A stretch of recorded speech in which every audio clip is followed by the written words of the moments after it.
AP Amaravati రాజధాని స్థానంలో YCP అధినేత వైఎస్ జగన్ ప్రతిపాదించిన మావిగన్పై కూటమి నేతలు బూతుల పురాణాలు, వ్యక్తిగత దాడులకు దిగడంపై మాజీ మంత్రి పేర్ని నాని ఫైర్ అయ్యారు. చంద్రబాబు అనాలోచిత నిర్ణయాలు, అంతులేని అవినీతి, అత్యాశల కారణంగా అమరావతి రాష్ట్రానికి మోయలేని గుదిబండగా మారిందన్నారు. రాజధాని నిర్మాణం పేరుతో ఆంధ్ర రాష్ట్రాన్ని చంద్రబాబు దివాలా తీయించే మార్గంలోకి నడిపిస్తున్నారని విమర్శించారు.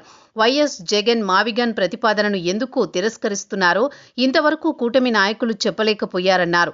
నేరుగా సమాధానం చెప్పుకోలేక మంత్రులకు బూతు పాఠాలు రాసిచ్చి పచ్చి అబద్ధాలు చెప్పించి వైఎస్ జగన్పై వ్యక్తిత్వ హననం చేశారన్నారు.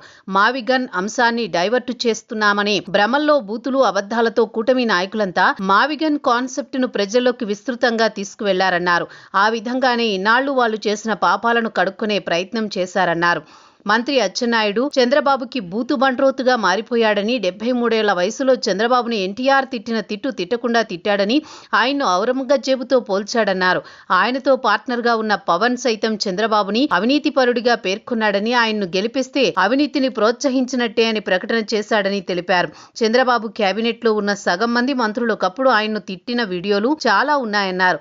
164 మంది ఎమ్మెల్యేల్లో చంద్రబాబుని తిట్టిన వారి లెక్క 100కి పైనే అన్నారు.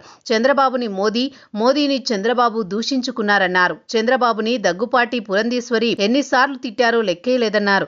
తోడలుడు దగ్గుపాటి వెంకటేశ్వరరావు ఏకంగా చంద్రబాబు గురించి పుస్తకాలే రాశారని, టార్చ్ లైట్ మినిస్టర్ అని పేరు కూడా పెట్టారన్నారు. దగ్గుబాటి వెంకటేశ్వరరావు పుస్తకాలను టీడీపీ శిక్షణా తరగతుల్లో పంచిపెట్టగలరా అని పేర్ని నాని ఎద్దేవా చేశారు.